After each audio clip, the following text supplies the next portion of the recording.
one of us is called to serve the Great Commission. Do you know what the Great Commission is? Let me read it to you from Matthew 28. It's right at the end of the book where Jesus stands up and instructs all of his disciples, that includes us. It says, go and make disciples of all nations. I love that. Okay? I have been in a church, many churches where I've spoken, and on the inside above their door, their entrance, they have a sign which says, you are now entering the field, the harvest field of the world. And right below that is, go and make disciples of all nations. I've seen that above doors in churches. And so Matthew 28 says, go and make disciples, baptizing them in the name of the Father, the Son, and the Holy Spirit, teaching them to observe all that I have commanded you. That is the Great Commission that every one of us has been laid upon us as a vision. That's why we are outward focused. Is that okay? Yeah. Do we understand that? Okay. And what the amazing thing is, Jesus says, if you really want to be my disciple, you know this Bible verse.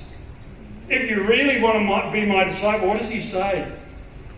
He says you've got to hate your parents, hate your brother, hate your sister, even hate yourself, or otherwise you're not a disciple. Now we know he doesn't want us to hate our parents because he had to go at the scribes and Pharisees who were ripping off their own parents. What he's saying is, to be a disciple, you've got to have a priority. And that priority cannot be you. That priority is the kingdom of God. That's a challenge, isn't it? Come on, look at me for a moment. That's a challenge. Because it's so easy to fall into me first, my life, what's going on with me. Okay? I don't see any smiles today. But the Great Commission goes against every grain in our society. How dare you send missionaries to another culture and try to change them into Christians and for them to throw away their religion? That's the way up. How many people remember John Chau? John Chau was an American missionary who decided to go to the Bay of Bengal in India to the Sinhalese tribe who have never had anyone go to them, and he died on the beaches being speared by them. The world criticised him. Right? How dare this American... No, I really pushed the American thing. How dare... But at the end of the day, he was fulfilling the Great Commission. To a tribal group that have never heard the gospel. Now you may want to say, that's dangerous. Well, Coca-Cola will come next, and Shell will come next after them. That's the reality.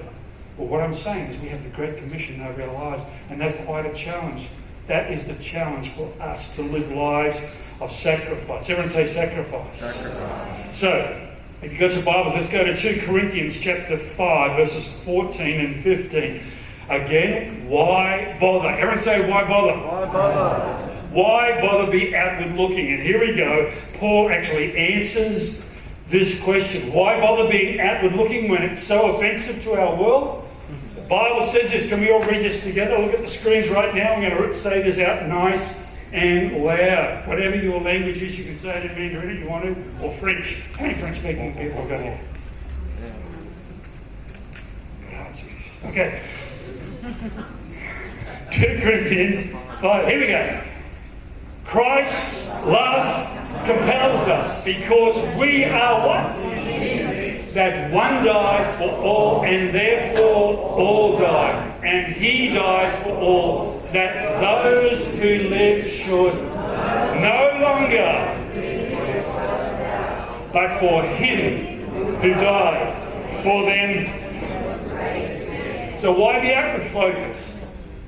Because why be inviting? Because there's this inner power driving us.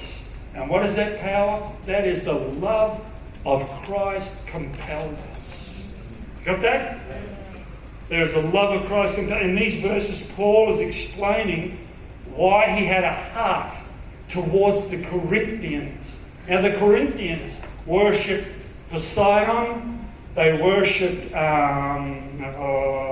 Epaphroditus, and they worshipped someone else, Demeter. So even as he goes in, he's getting rid of and calling Corinthians to become believers. And if you read the book of Corinthians, they were brawling over the Apostle Paul. They didn't believe he was an apostle.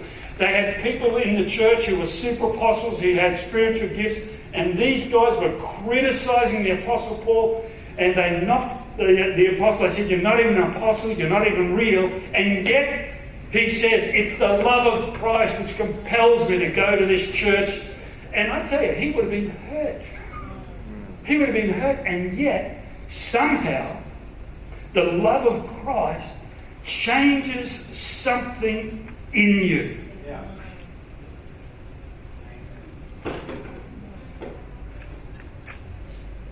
That word compel, it focuses our actions. It leaves no options. The word compel. And Christ's love stopped Paul from living for himself and enabled him to live a group of people who were a pain in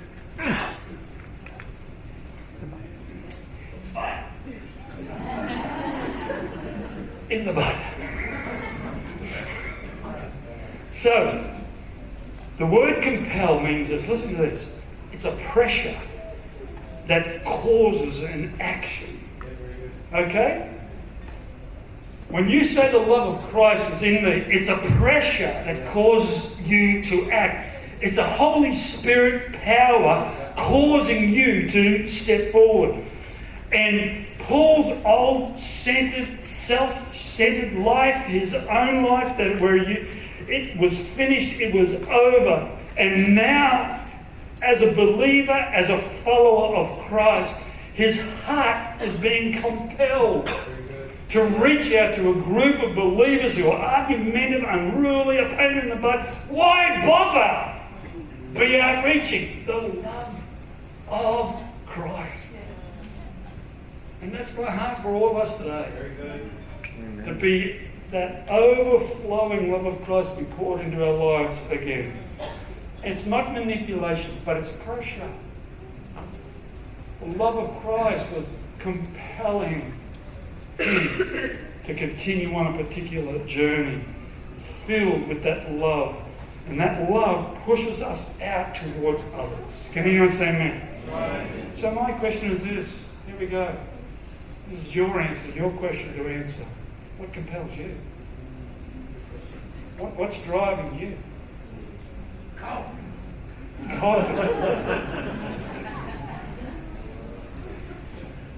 Well, if it's coffee, I love coffee too.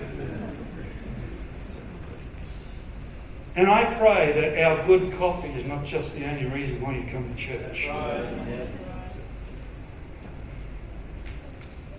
Is it the good life that compels us? Did Jesus die on the cross so I could go on a cruise? Did Jesus die on the cross so I could have the good life? Jeans with rips in them, the good life? Did Jesus die on the cross so I could have a really nice house and a dog? He died on the cross. He gave us a great commission. He fills us with his love, so we are compelled. Yeah. There's this drive within us, and some of us don't like it. There's this compelling power of love that enables us to look outward and to become and to call people to be disciples of Jesus. So what compels you again? Let me ask you, what's compelling you? Is it your career path? Hey, that's good. It's good to have a career, isn't it? Yes. But that can't be the ultimate, because your career will finish one day. It's called retirement. And what is life all about then? Okay, sitting around having Tim Tams. Okay, it's got to be more than that. Come on. It's got to be more than your career. Do you love your family? Of course you do. But life is more than, we've got a responsibility. But life is more than that. Yes. What compels you? Paul would say to you, it is the love of Christ which focuses my life, and that compels me and drives my life. Now that's quite a change for us. That's a change in perspective. And that's really what I want to talk about for this year as a part of our vision. Is that all right? Because if I'm not filled with the love of Jesus, it's going to be filled with me. I did it. Oh no.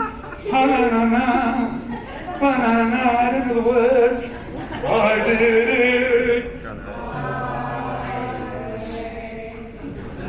It should be in the band. If I'm not filled with His love, I'm going to live for me. Every second word of my life is going to be me. Me. Me, okay? If I'm not filled with the love of Jesus. You've got to think of when you go to fill your petrol tank, you're filling it up. And every Sunday go, God, push me out and fill me with your love again by the power of your Spirit. Amen. And some of us are going to fight that a little bit. I just need a little bit of me time by myself. I'm so busy. I'm just really busy at the moment. I just need a bit of me time. Get away. I need some me time. I understand that. We're all busy. But you've got to fight to keep an outward focus. Because if you don't fight, you're going to live for yourself. And I need, as a pastor on team here, I need every Sunday to lift my hands and say, God, fill me again with your Spirit. Fill me with your love again, because I can be a cranky old bloke some days. How many people agree with that? Turn to your neighbour and say, sometimes you're like that. You can be cranky. You need a bit more love in your life. Go on, do it. Tell your neighbour. What's love got to do with it? Okay. I think we leak. So on Sunday you get filled with the love of God, you get encouraged, and then I think we leak. I think we're leaky Christians. Because you just need a bit more every Sunday. When I was a kid, Dennis, we would go fishing in Deception Bay. I'm the youngest of 5, okay? I was the squirt, always picked on, okay? And we would go fishing, the entire family would go fishing, and there's these wooden boats, these really old wooden boats with oars and everything. I never got to have a fishing rod. I'm getting over it. Okay. But you know what my job was? I got given an empty jam tin. And guess what my job was all day? I had to bail the water out because the boat leaked. Okay? That was my job.